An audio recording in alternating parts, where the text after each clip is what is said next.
Oh, no. Wow, you surprised me with that move. I wasn't going there, and I'm glad you...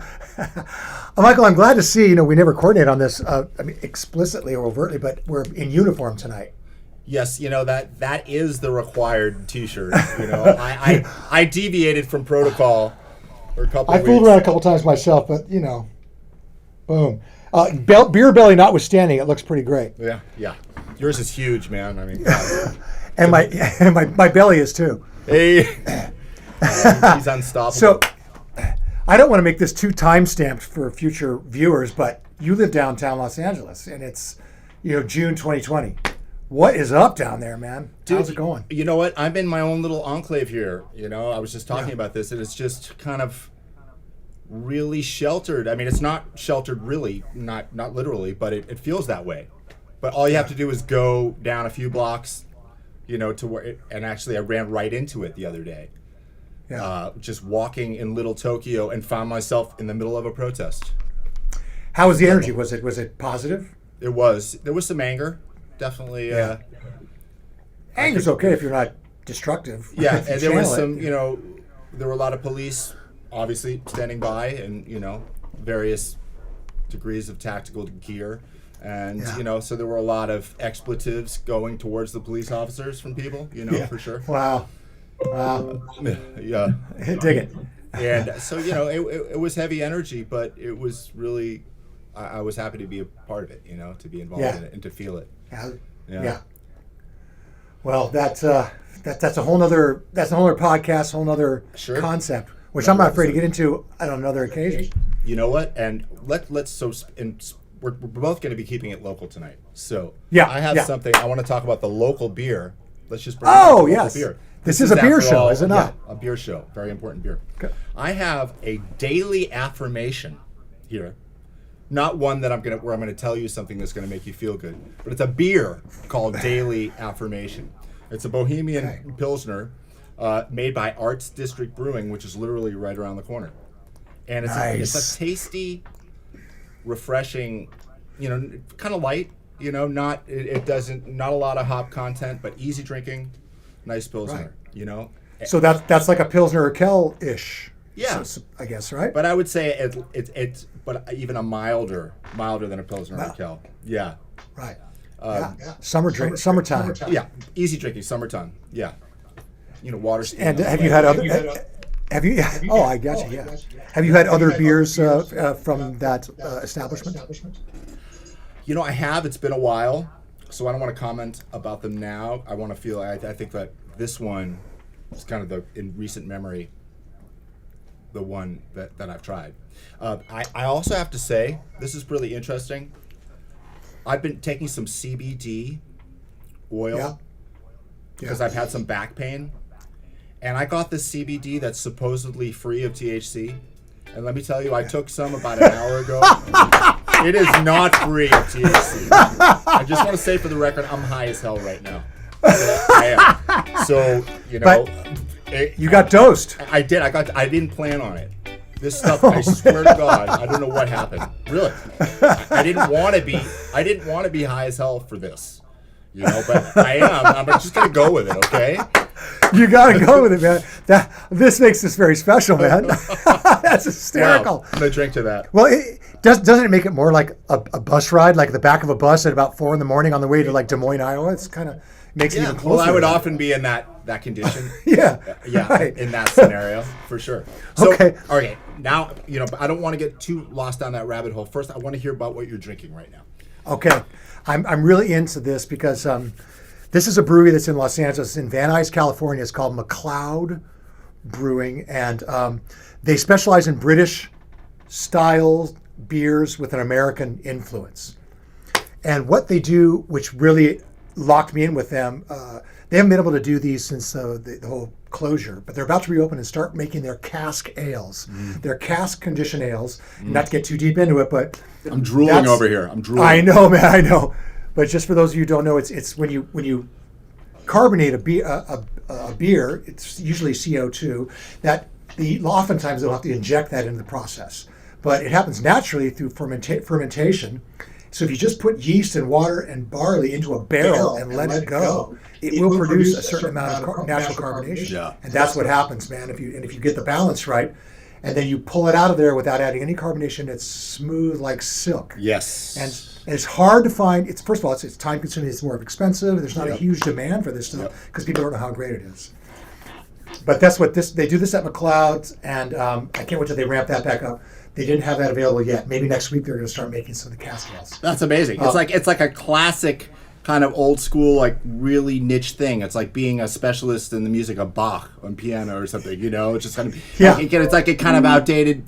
It's sort of not really supported. It doesn't really earn the money. Working on like classic cars, like working on a classic car. It's like you got to hunt out and search the parts out, and it's expensive to be a part of it, but it's just so gratifying. Yeah. Well, I'm not having a cask conditioned ale, but this is I got a couple of beers from McLeod's, and they do cans as well. And this is an IPA, and it's called Deal with the Devil. And conceptually, it's English malt with American hops.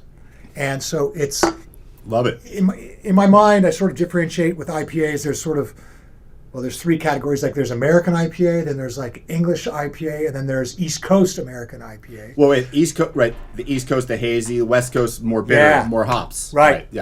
Well, like usually American hops are more citrusy and piney, and the English IPAs are a little lower alcohol, and they're a little more herbal than citrusy and piney. Breaking it down, man. You know what? You just broke down the whole IPA scheme there. The whole. If it wasn't a beer show, if it wasn't a beer show, this would be really stupid. But anyway, I want to say that this Deal with the Devil, coming in at 7.5% alcohol, it's again fresh. They just made it like a couple weeks ago, and it's in a can, and I'm drinking it now, and it's amazing. Yeah, man. Woo! It's so good. I'm just gonna say I'm really anxious to bring on our guests because I'm really excited. Me too. About no this wasting time. But I just really quickly wanted to say we had an experience of some authentic cask ales. Yeah. In England, in Manchester, England, right? Right. At the Britain's Protection, this beautiful cask conditioned ale, and we were both blown away by it, and we got it there in England, and it was just a beautiful afternoon having that, and it was really fresh, and it was just an amazing experience. So anyway, and that tuned us into like how amazing it should be and could be. Yeah. And you don't settle for anything less. Exactly. So okay, man. We're both chomping at the bit, right? Yeah. Please. Yeah. Bruce, would you go this week, please? I'll kick it off. By just saying that this guy. I mean, I'm an LA native. This guy is an LA native, and I hope that LA natives are. I think LA natives are cool. I hope that I'm half as cool as this guy is. That's the personal side. Michael, as a keyboard player, I would like you to take it. Ooh, thank you. Yeah. So our next guest is very accomplished. I suddenly sounded so formal. He's very accomplished and very versatile.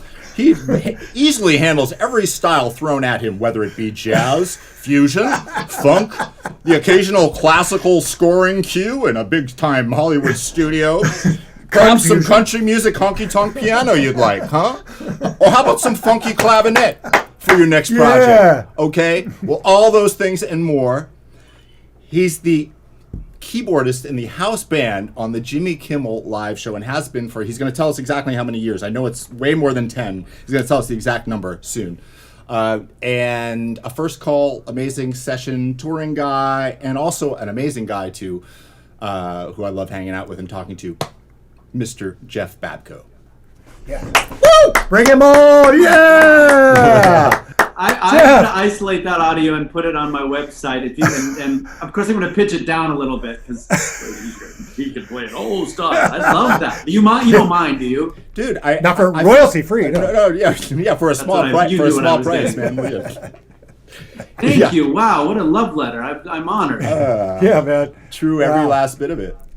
Now, McLeod, does that have anything to do with the Dennis Weaver program from the 1970s? Wow. I mean, you're barely old enough to know. I don't know how you're not old enough. The opening credits with him on the horse, and there's nothing better than that. I got excited. My mouth watered just at the sight of him on the horse in the city. And I'm talking about Michael. Oh. Hey. Yeah. Hey, Michael does like to wear bareback as much as possible. You're not telling me. Guys, this is like, Oh, man. Jeff, Yeah, this is a pleasure, man. So you are an LA native and you still live here in Los Angeles. Does Santa Clarita count as LA native? I mean, yeah. So In the yeah. 70s, not so much, though. Yeah, as you know, it was pretty remote. I was born in Granada Hills Community Hospital, which was close, or at least that was actual valley. Now Right. it's all connected, but then Yeah. it was Magic Mountain and then the world. Yeah, you're right. You're right. Because you grew up where? In what part of town? I grew up in Encino, California, kind So of the you were heart of the valley. legit a valley. You were full on valley. Yeah, some people used to want to deny that, but I'm like, valley all the Own way. it. Own it. Yeah, Michael Jackson was half a mile from my house. That's right. We've talked about this. Yeah. He was up Haven? No. Havenhurst. Right? Yeah, the Jackson compound. So That's some whatever that LA means. talk. I could never legitimize myself. I have to legitimize myself with my neighbors, and that's okay, man. Right. I always love trip, Encino. I always trip about it, and I know, Jeff, it's the same way for you. Like, Bruce, being born and raised here, he knows LA so well. Like, I'm always just... it's staggering, his memory. I think he just has an amazing memory for it, too, which I happen to know you have, Jeff, you have an amazing memory. I know for music, and I know for other things, too. So I imagine you're pretty similar. Like, I'll call out an intersection to Bruce, and he can really picture it, and he can see what's there, and he can see the strip mall and the particular configuration, because he's driven past it and grown up here, and that's all he's ever known, for home Like life. where the old Norm's rare guitar was, right? Tampa and Van Owen. Yeah, Absolutely. See what I mean? No, I know exactly what he means, and I still imagine that there's a Hughes supermarket on the certain corners. Like, oh no, that's not been used in 24 years. All right, Yeah. buddy. No, it's so true, and we depended on the Thomas Brothers guide in those days. Oh yes. Oh, Which wow. makes you have to visualize everything in a different way. There was no ways, so you had to look at page 314A6, and then so really you were having to kind of picture where all those to get to your gig. I mean, for sure. Yeah. Well, it's funny that absolutely. you mentioned that. When I first moved to LA, it was 2003. I still had a Thomas guide, and that thing overwhelmed me. The amount of pages, and I was driving around as a newbie in LA in 2003, having just moved from San Francisco, and didn't know where the hell I was, most of the time. And and I had that thing open, okay, I'm in Silver Lake. I moved to Silver Lake, so I had the Silver Lake pages. That was only 17 years ago, and look how it's changed, Yeah. I think I just threw out that Thomas guide, like in the last, when I moved here 6 months ago, seriously. I was holding on to it. It was a special thing for me for a while. They're awesome. And you had to get a new one like every so many years because the streets would change. Yeah. That's right. And That's in Santa Clarita, where I grew up, it was such a, it was all being built. So, in 2 years, there were streets that didn't exist when your guide, it's like, oh, there's a whole community that was blank big time. space. Yeah. And Right, you guys right. have seen so much change in that department. Yeah. Yeah. Wow. Yeah, man.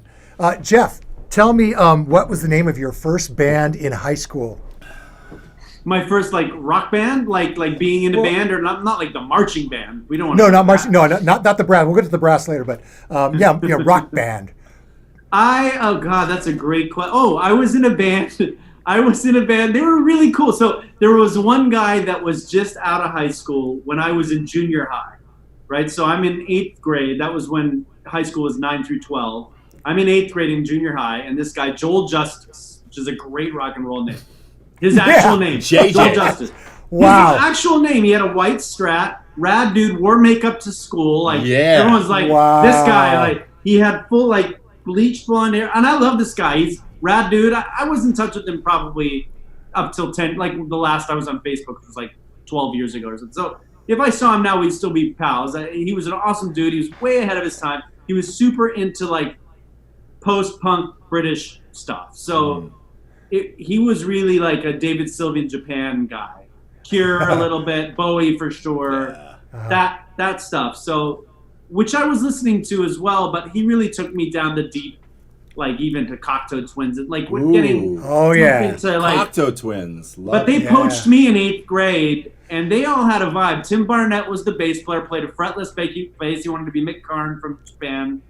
He drove, and I loved. So they poached me from junior high. Now my vibe in junior high was Berklee College of Music sweatshirt that I'd gotten on our family trip to Boston. Summer prior. Wow. My alma mater. Ill-fitting kind of maybe Levi's silver tab jeans, maybe. Yeah. Like no vibe.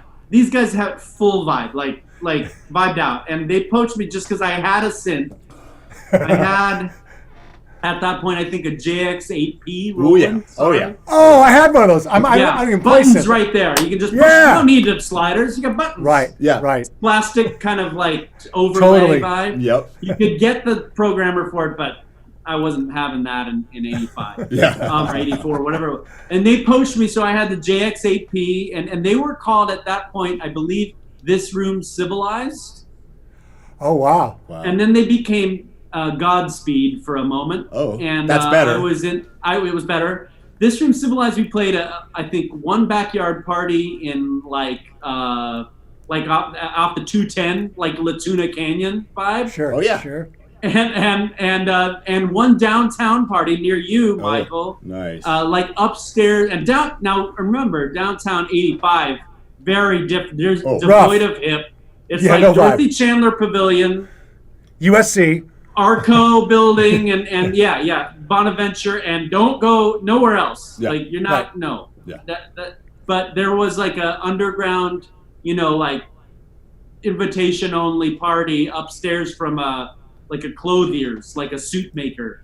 Okay. And there was a lot of drug use, none of which I was familiar with at that age. I think Tim, who kind of took care of me, they were really good. They were out of high school already. So I read maybe they were senior year. So they were really they knew I was a kid, but they knew I had a synth and they liked me. But they tried to protect me from the illicit stuff. I was a good kid. And you were you clean living back then. You weren't a big partier, right? I mean, you were. I had a sip of beer in my freshman year of high school, and then I really didn't. I jumped off a car after I had like 2 sips of beer in my freshman year. So you thought I maybe jumped off the bumper of a car. And kind of injured my hand. I thought, I'm going to go ahead and hold off.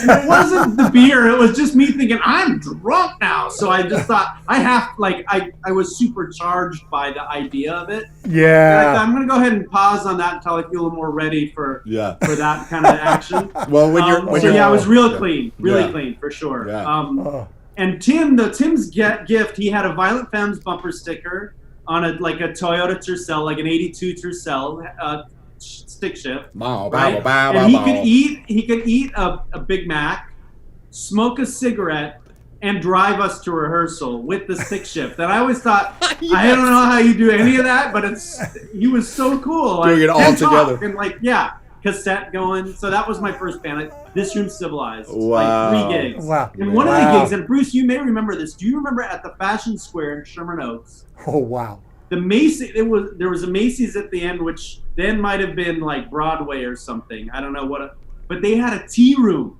there. It was like a private tea room, and you could rent it out for events. And these bands rented it out, so there was like a whole band night at the freaking Macy's in the mall. This would have been. I do remember 85? the tea room. This would have been not later. They brought me back. I'd left the band. They moved to an apartment in Sherman Oaks. They brought me back. I was a ringer at this point. I was it's probably a junior in high school. Junior, okay. They brought me back to play the big Macy's gig. Okay. Well, you call it the Macy's gig. It was the tea room, really. Tea room. It was the tea room. Yeah. Wow, that's so amazing, man. Good stuff, man. Good Yeah, stuff. yeah. Hey, do you play guitar? Sorry, Michael. Oh no, go ahead. Go ahead. So No, brutal. Go ahead. Well, I have one to ask you. Do you play guitar, Jeff? Me? Yeah. and Michael knows this. When he got as he's gotten more and more proficient and become a legit guitar guy, it's made me yearn for I have them. They're over there. But they look great up there. Thank you, and that's where they belong, right over there. Well, I'm happy to hear that. No, I don't have any instinct on it.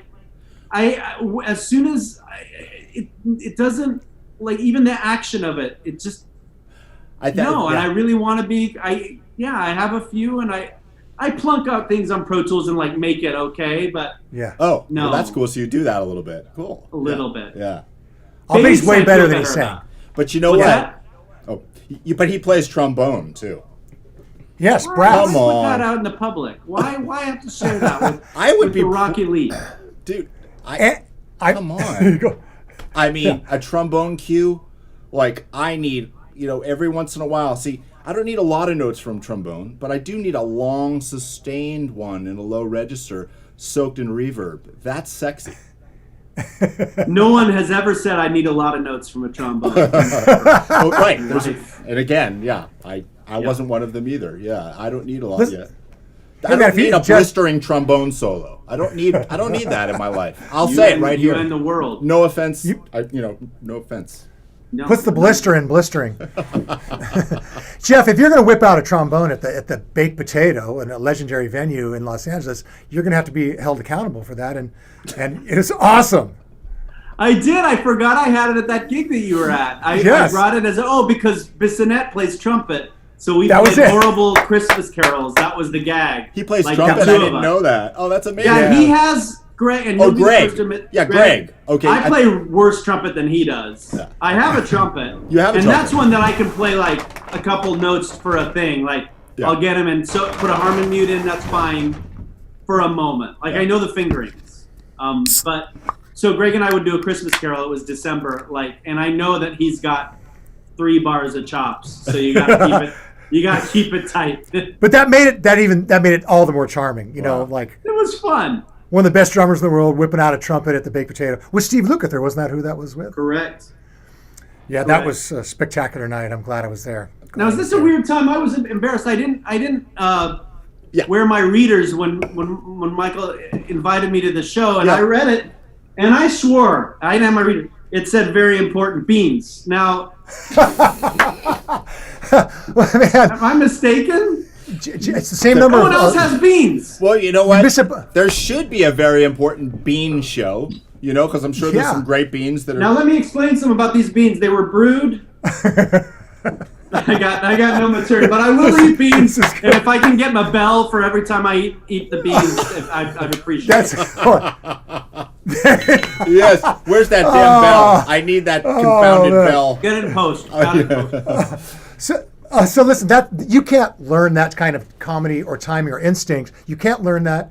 It's instinctual, but that doesn't mean you can't be reinforced by some of the people you work with. Yes. You work with some amazing entertainers. Okay. Can I? Michael, I want to take it from here because I as I told Jeff, I had notes for tonight, and I never have notes, but I had them especially even with for the Jeff. CBD. Because can you read your notes? Well, you know what? Because of the so-called CBD, I'm really glad I have the notes right now. Actually, so this is a good segue because Foreigner and Martin Short were playing on the same event for the same company.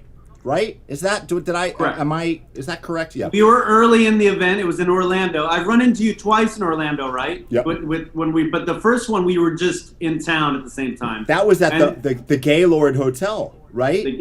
That's correct. That's right. The unfortunately the bells for the beer, not for the hotel name. The second was I think you told me that we were going to be on the same gig before I got there, right? Yeah. I saw it. I don't know where I saw it, but you know what? I think I looked. Our tour manager sent out a day sheet, and it was like Martin Short. I was like, Jeff's going to be there. This is amazing. And then Marty told me we saw each other before sound check, and he tells me, and I knew that you guys would be there, but there's no point for me to tell him. And he says, "Well, I saw some guys that are clear rock and rollers that are probably friends of yours on the elevator just now, and it was you, Bruce." And it was actually, he is a friend of mine. Of course, of course he is.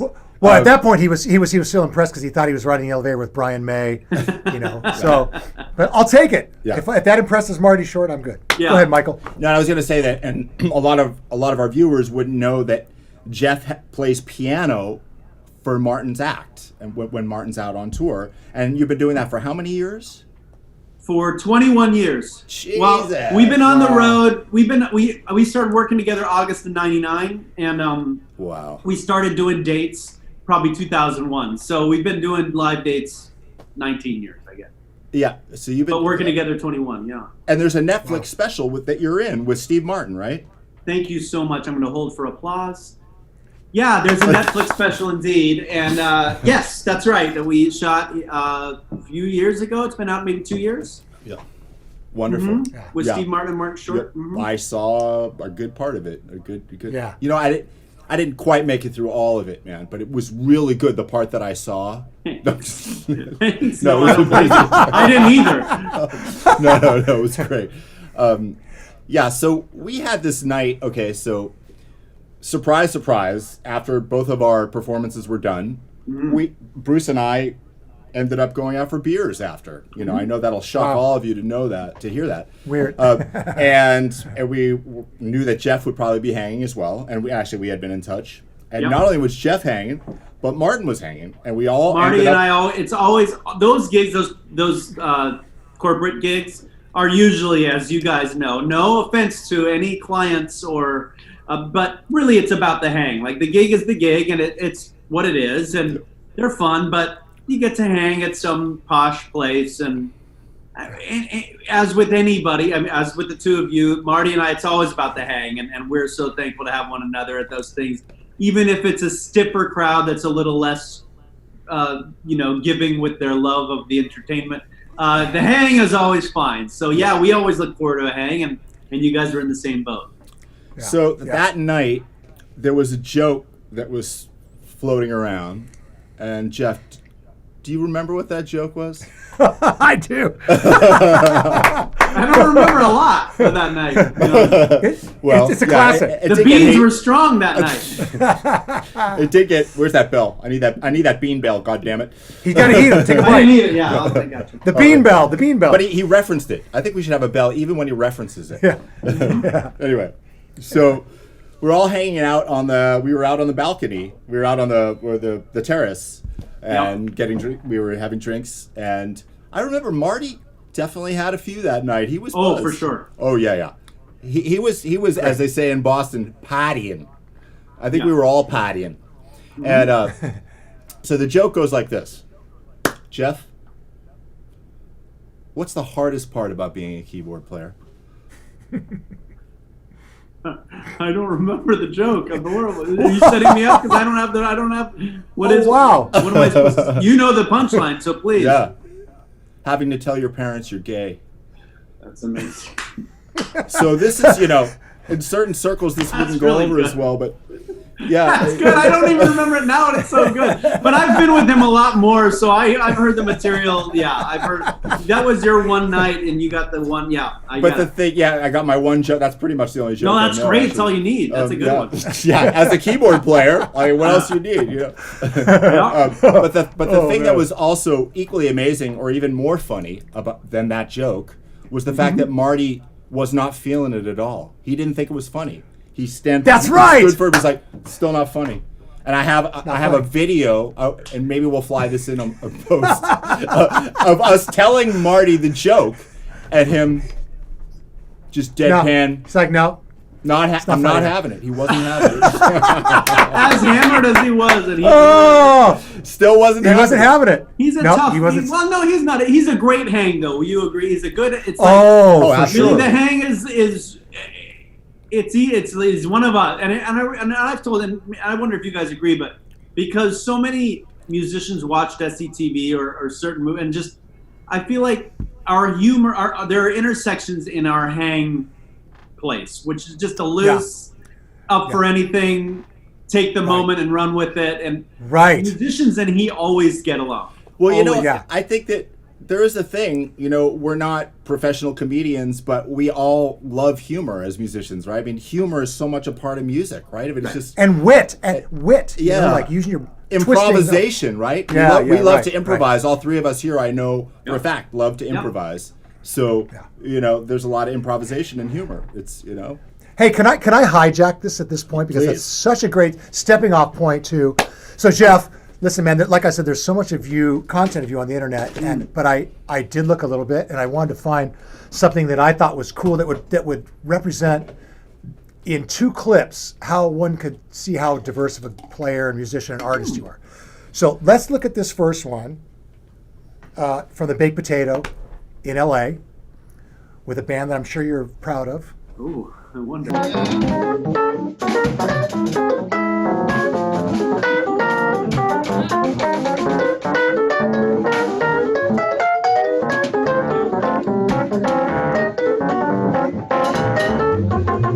Yeah.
Okay, before we start, I know, Yeah. amazing. But before we start freaking out, because I want to freak out, but let's look at this next clip to show the other side of what it's like to be Jeff Babko as a working musician who has taste.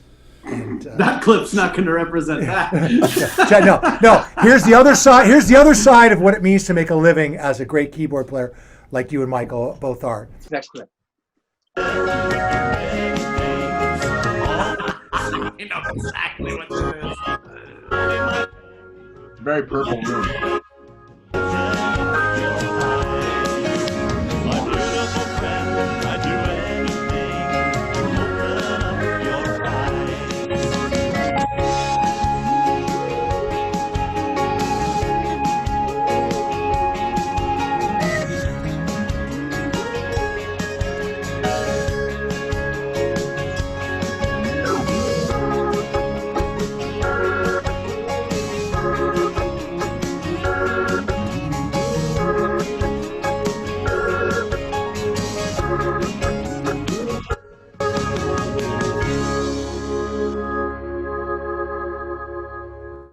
Oh God, amazing! Go ahead, Michael. Go. I just want to say, to this day, when I'm grooving between the 1 chord and the 4 chord, Yeah. I still like it.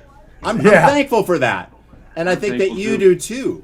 And I hear that you still, you know, even though that was 2013, I know that you still do, even all these years later. Yeah, you know. Well, I mean, what's weird about technology, aside from all that, is that I could see, and I didn't know you could do this with the technology, I could see viewers logging off during that first clip as the solo went on. I didn't know you could do Wrong. that on a podcast. It's so weird. And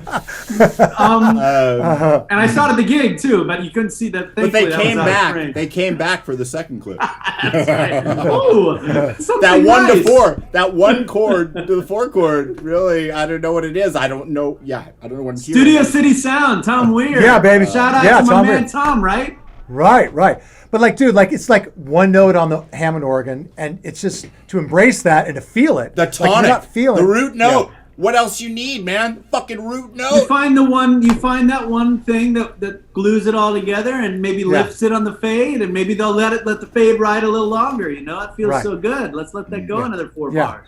But then you hear the ba ba. Oh, I love that. It's like the groove, and the feel on that is sick. Pretty sure that's a little Matt Log on drums I'm gonna get. Ooh. Oh, I'll bet it is. The odds are Love good it. at Studio City Sound. You got a little bit of Matt Log rocking it on the bottom. Yeah. Maybe Lance Morrison on I'm gonna bass. what do you guess think? odds are very good that's the drum section. Yes. I love it. Spoiler Yeah. alert. Yeah. Spoiler alert. Those guys are both on the list as Yeah. possible future They're coming. guests on this show. So there you What have good it. Yeah, dudes. yeah. Aren't we lucky yeah. that we work in this crew of good dudes and Yeah. people? It's and- unbelievable. It's unbelievable, Yeah. man. Yeah. It's Well, unbelievable. thanks. That was fun to watch. I've never watched that that first gig was a record release for an album, like a jazz album I made 2 albums ago or so, and that's the only time that band ever played together, and it was fun. I've never watched it. It's fun. I like watching the guys. Walt Fowler, who's one of my heroes, who was playing trumpet on that gig, who doesn't play out. Down. He's crouched down. I like watching his face because he played with Zappa, and I always know whatever's weird, he's usually like a super cheerleader for it. Yeah. He was loving it. Yeah, right. I always love getting that from Walt, so that was fun to watch that. At first, listening, at first it sounded like you were playing a monk tune, or your approach sounded very monk-like to me. I heard that. I don't know what song it was. Angular, playful thing that was happening that just... Thelonious Monk for the listeners. Yeah. Sorry, and for me, too. I got to write that. Take me to write that. A Greek guy. He's Greek, right? I understand. Yeah. Not the TV show. There's a TV show called Monk. Yeah, I thought Tony Shalhoub had done some gigs that I am... I'm not familiar with his music. Him and Jeff Goldblum, he can't get enough of them on a gig. Yeah, no, thank you for that. Was fun to review, and isn't the key to success in this business variety, right? They say it's the spice of life. I think they were onto something when they said that. It's definitely it served me well as a musician, right? Versatility, as they say, Well, when you guys joined the band, growing up, and now I've turned the tables. This is a section that we call turning the tables. You both had come from varied backgrounds and had careers prior to being in the band. Don't you feel like having all of that wealth of experience prepared you for this? Absolutely. For sure. Yeah. And the fun that you bring, that's interesting the way you asked that, because Foreigner is not, it's I don't want to say it's a narrow, stylistically narrow, because compositionally it's very diverse. There's a lot of great ballads and rock songs. But as far as from the guitar point of view, it's a rock gig. So you don't need a lot of diversity in terms of your ability to play styles. But I think being able to deliver that music with a lot of feeling, if you're just a rock guy, it wouldn't work, because Mick Jones is not just a rock guy in his head. So to answer your question, performance, technically not necessary, but I think psychologically it is necessary. Well, and to be able to distill that, I think a lot of guys could play a lot of gigs and maybe they only do one thing, but to be able to distill it to that fact is right. Like to know, there's a lot going on here, and while what I'm playing might not be the hardest thing I've ever had to play technically, getting to that point to choose to play that and know what goes into that is, I think, makes you a better player at that music, right? It's like... Yeah, no doubt. Absolutely. And Michael's parts that you get to play, and I watched that night in Orlando, as you know, and I fanboyed out. And I love those keyboard parts. They're so fun to listen. They were always... I remember in the days of the record/tape club being maybe my earliest sense of conflict as a preteen might have been, what 3 cassettes would I choose? Ooh. Is Foreigner 4 and Journey Escape? What's going to happen to High Infidelity? I can't do this. I can't. I didn't do it. That was it. I would look at the short page, circuit. Go, damn it, I can't. I'm out. Can't do it. Yeah. Six Paradise Theater is gonna. That's way too much. All in the same time frame. Those were like, what amazing. I love how you though. I just think it's fantastic, and I'm not blowing smoke here, but I just love that you have this love for all that stuff, as I do, from that period, and then came on to love jazz and improvised music and whatever, getting into more sophisticated stuff and, transcribing solos and becoming a jazz pianist, which you are, a jazz musician, and all the time it takes to get there, to really learn the music, but to never let go of that early stuff, the more innocent time when you're listening to songs and rock, growing up the way we are. We're roughly the same age, so being a kid in the 70s, and all the stuff that we heard, and it just kind of, that was the initial imprint. Whatever I learned after, I feel like I love all the stuff I learned after, but that's kind of where, that's when I was learning to form sentences and speak. And, absolutely, and living to have one song come on the radio again before you could stream it wherever you wanted any minute, just going, and cranking it if you didn't have the record, or I remember my being friend's so neighbor psyched for it had, to come on, like my friend's older brother, sorry, my neighbor's older brother had Tattoo You, and I just remember, and Moving Pictures. And I remember just even the covers over in the corner of his brother's room were like I want to go like that. I kind of want to go over there and get this record, Yeah. waiting for that. Like you lived for, so you live for I live for, waiting for a girl like I live for that Thomas Dolby Jupiter patch, like that. The way that popped off the radio was like magic was coming off my mom's Chevy Malibu Classic speakers with a butterscotch interior. That car's worth about 50 grand right now. You know that. Her car, that actual car, yeah. Yeah. I feel like this is a good segue because around that time, roughly when you were that age, you were on a set of a video, a ZZ Top video that we all know very well. Hello, 1983, 84, I think. Yeah, 84. Mm-hmm. ZZ Top, Legs. Hello. We all know it. You may have seen it. Yeah. I don't know what your feelings are about the song, but it's a big part of popular culture in 1984. That same year that Jump was out, right? 1984, Van Halen, Jump was out at the same time. So, little known fact, our guest Jeff here was actually there at the shooting of that video. You can't find him in the video, but he wants to tell us a little bit about being on set that day. Sure. And what transpired as he was, kind of watching the goings on. And tell us all about it. Sure. Well, as we mentioned earlier, with Bruce being from Encino, which was, literally like where the Zappa song Valley Girls really kind of about. That was so LA adjacent. It's really part of LA. Where I lived in what was then called Valencia or Newhall, which is now all incorporated to an area called Santa Clarita. Yep. Was basically a theme park, amusement park, an arts school, a college, Cal Arts, a junior college, which we called College of the Crayons, which was called College of the Canyons, and a lot of cops lived there. Yeah, it was a pretty white. It's apparently when Tim Burton went to Cal Arts, right? He based the town of Edward Scissorhands on that town, the cookie cutter houses. Yeah. That makes a lot of sense. Like he did, So it's like just, it's cul-de-sacs. It's I often used to like to say I grew up on the wrong side of the cul-de-sac, but it's the same. If you live in this tract, there's only 4 houses just repeated over and over. It's the same model houses, right? So we live in the Terraza. Have you seen the opening sequence to Weeds? Yes, right. Yeah. Yes, that always makes me think of Santa Clarita. Totally. Yeah. Yeah. But it was great. It was safe, and we all rode our bikes every day. And so one Sunday morning, I called my buddy Aaron Tanner, which is funny. I remember seeing Aaron Tanner's older sister, Lori, had Paradise Theater on record, and I would eye that from across the street. Like I remember my friend's older siblings' record collection, and I remember they had that one because I loved on Paradise Theater how on the one side, you remember this, it was the pretty Paradise Theater. On the other side, it was the vacant with the bird, like the bird. It was so rad. Yeah. But so I called Aaron at like noon after church, as you do. My parents brought me back from church, and I called, what's Aaron up to? And Ginny, his mom, Aaron's dad was principal at the junior high. Mom, Ginny, was a homemaker.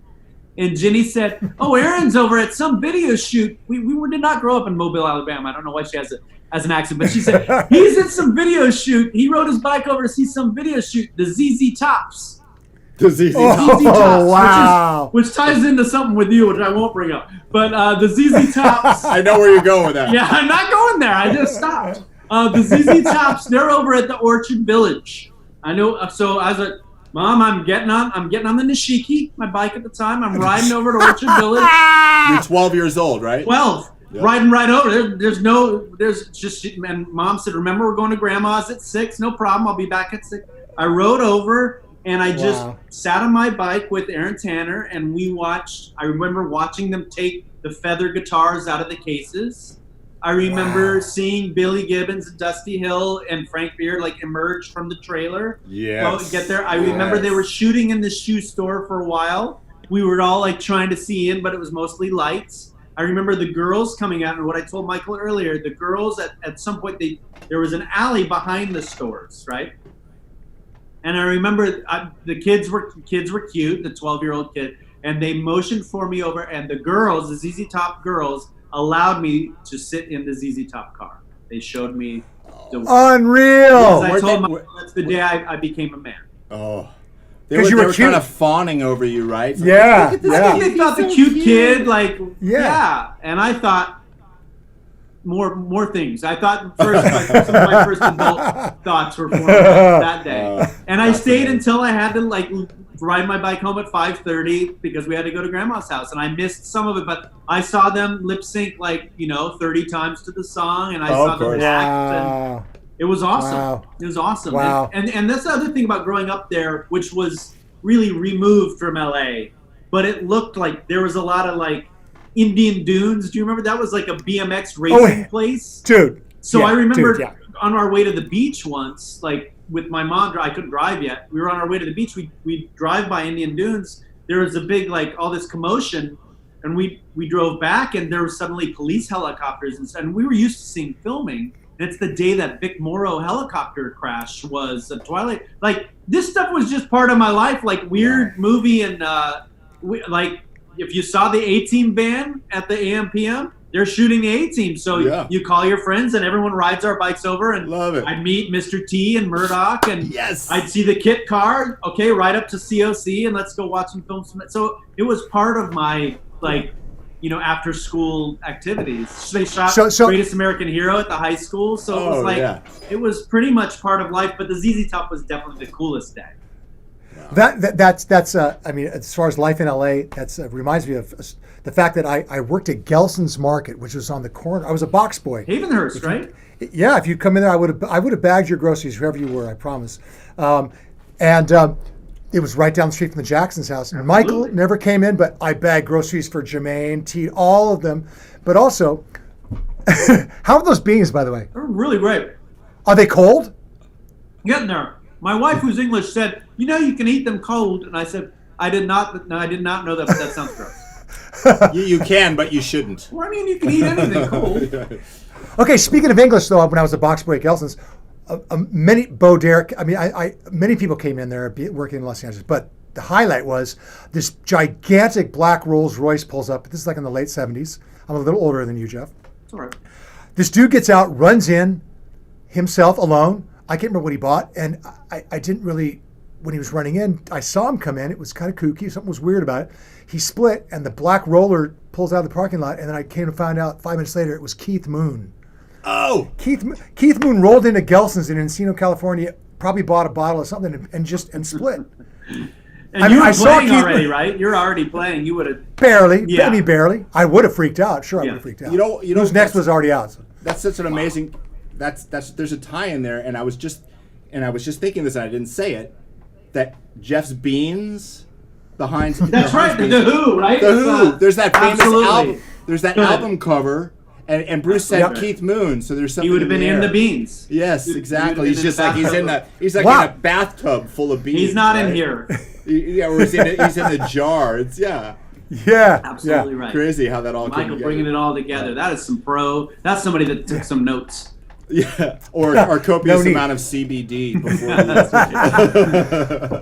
And Jeff, just so you know, it's not like you're doing this for free because you're going to get a fucking T-shirt. I love that shirt. I was going to ask.